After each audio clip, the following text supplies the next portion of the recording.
بسم سلاسي ፍጽም ሰላም ናይ እግዚአብሔር አምላክ ምስኩላትና ሁን ወራት ሐዋቴን ሐሴን ከመልሃትን በዘለሁ ቦታ ሰላም ትሆንልኝ ባዕት ተስፋዬ እና ዝሐለፈ መጽሐፍ ጥያስ ወዲ ስራክ ምዕራፍ 12 ሒዝ ቀርበ ነራ ሕዝን ካብቲ ሓለፈ ዝቕጽል ኮይኑ ምዕራፍ 14 15 ሒዝ ቀርበለኹ መልካም ጊዜ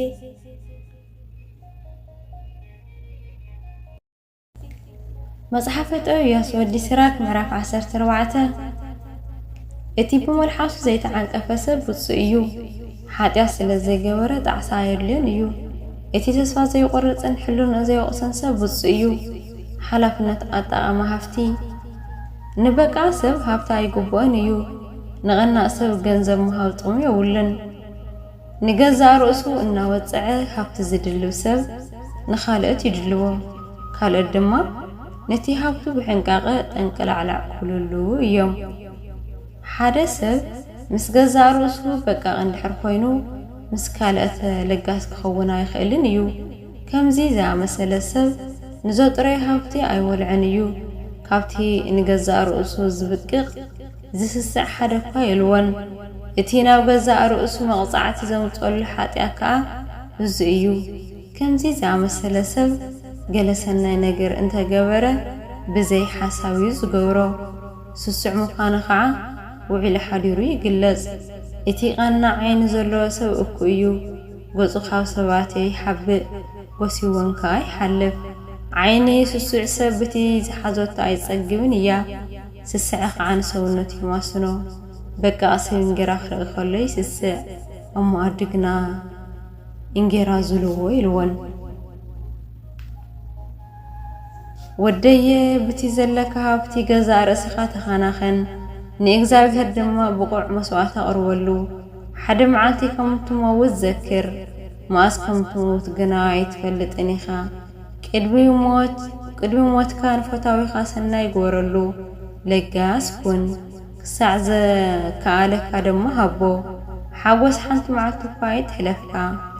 እትምነዮ ጽቡቕ ነገር እንተደኣ ኣልዩ ጎሲኻዮ ኣይትሕለፍ ሓደ መዓልቲ ኩሉ እቲ ንስኻ ዝዓየኻዮን ዝደኸምካሉን ክከፋፈልን ንኻልኦት ክወሃብን እዩ ስለዚ ለጋስ ኩን ካብ ካልኦት ክትቅበል እውን ፈቓደኛ ኩን ኣብ ሃገር ሞታት ኮታ ሓጎስ ኣይክትረክብን ኢኻ እሞ ብሂወት ከለኻ ባህ ይበልካ ብርግጽ ክትመውት ኢኻ ዝብል ፍርዲ ስለ ዘሎ ሕያው ዝበለ ኩሉ ከም ክዳን ክበል እዩ ፍጥረት ወዲ ሰብ ከምታ ጨናፍራ እትዝርግሕን ቆጽሊ እተውፅንኦም እዩ እቲ ዝኣረገ ቆጽሊ ይረግፍ ኣቦትኡ ድማ ሓድሽ ይጭብጭብ ገለ ኻባና ክሞቱ ከለዉ ገለ ድማ ይወልዱ ወዲ ሰብ ዝሰርሖ ዝበለ ኩሉ ይፈርስን ይጠፍእን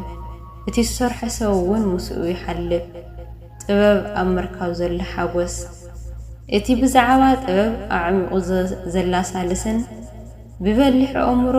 ዝዋሳእን ሰብ ብፁዕ እዩ እቲ ንመንገድታት ጥበብ ዘጽንዕ ሰብ ኩሉ ምስጢር ይርድኦ ከም ሃዳናይ ንጥበብ ሰዓባ ኣብ መንገዲ እውን ኣድቢኻ ጽንሓያ ብመሳኹታ ተቐላቐል ኣብ ኣፍ ደገታታ ኾንካ ከዓ ስምዓያ ድኳንካ ኣብ ጥቓ ገዝኣ ትኸል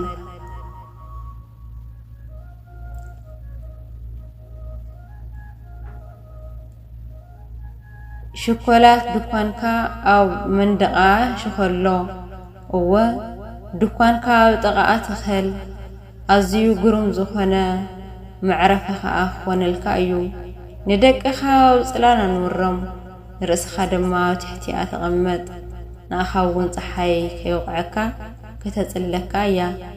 ብኽብራ ተኸቢብካ ድማ ክትነብር ኢኻ ምዕራፍ 15 ፈሪሓ እግዚአብሔር ዘሎ ሰብ እዩ ከምዚ ዝገብር ሕጊ ዝሕሉ ሰብ ጥበብ ይረክብ ጥበብ ድማ ከም ኣዶ ኮይና ትቕበሎ ከም መርዓተ ንእስነቱ ኮይና ከዓ እንኳዕ ደሕና መጻኻ ትብሎ ንሳ እንጌራ ምስ ተውዓል ክትምግቦ እያ ማይ ጥበብ ድማ ክትስትዮ እያ ንሱ ኣብኣይ ጽጋዕ እሞ ኣይወድቕን ኣብኣይ ኣሙን እሞ ኣይሓፍርን ካብ መንጎ ጎራው ትልዕል ተብሎ ኣብ ጉባኤ ክዛረብ ከሎ ድማ ሞገስ ትቦ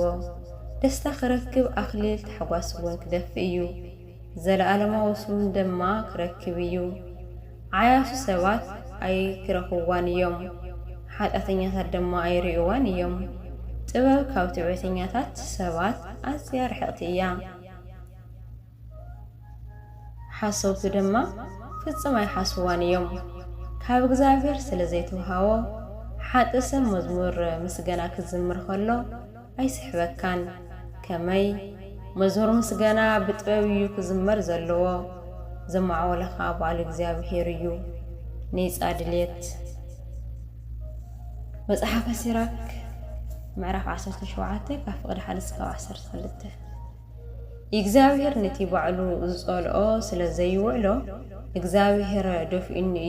ደፊኡኒ እየ ካብ መንገዲ ሓቂ ዝወጻኹ ኣይትበል እግዚአብሔር ንሓጢ ሰብ ስለ ዘይደልዮ ናብ ሓጢያ ዘውድቐ ንሱ እዩ ኣይትበል እግዚአብሔር ክፍኣት ንዝበለ ኩሉ ይጸልኦ እዩ ቦቶም ንእግዚአብሔር ዝፈትዎ እውን ክፍኣጽሉ እዩ ኣብ መጀመርታ ንሰብ ዝፈጠሮ ባዕሉ እግዚአብሔር እዩ ዝደልዮ ክገብር ከዓ ሓይሊ ናጽነት ሃቦ እንተደኣ ደሊኻ ንትእዛዛት እግዚአብሔር ክትሕልዎ ትኽእል ኢኻ ኔጻ ስለ ዝኾንካ ከዓ እሙን ኮንካ ንኽትነብር ክትውስን ትኽእል ኢኻ ንሱ ሓውን ማይ ናብ ቅድሚኻ ንዊሩ ኣሎ ኢድካ ስደድ እሞ ኣብቲ ዝደለኻዮ እለፍ ኣብ ቅድሚ ሰብ ህይወትን ሞትን ቀሪበን ኣለዋ እቲ ዝመረፆ ከዓ ክወሃቦ እዩ ከመይ ጥበብ እግዚአብሔር ዓብዪ እዩ ብሓይሊ ከዓ ኩሉ እዩ ዝኽእል ንኩሉ ከዓ ይርኢ እግዚአብሔር እንቶም ዝፈርሕዎ ይቋመቶም ተግባር ወዲ ሰብ ንዝበለ ድማ ይፈልጦ እግዚአብሔር ክፉእ ንክኸውን ዝኣዘዞ ሰብ ወይ ሓጢአት ንኽገብር ዝፈቐደሉ ሰብ ሓደ እኳ የልዎን ይብል ቅዱስ ቃሉ ስለ ቃሉ የቃለ ባለቤት ቅዱስ እግዚአብሔር አምላክ ዝኽብረ ዝተመስገነ ይሁን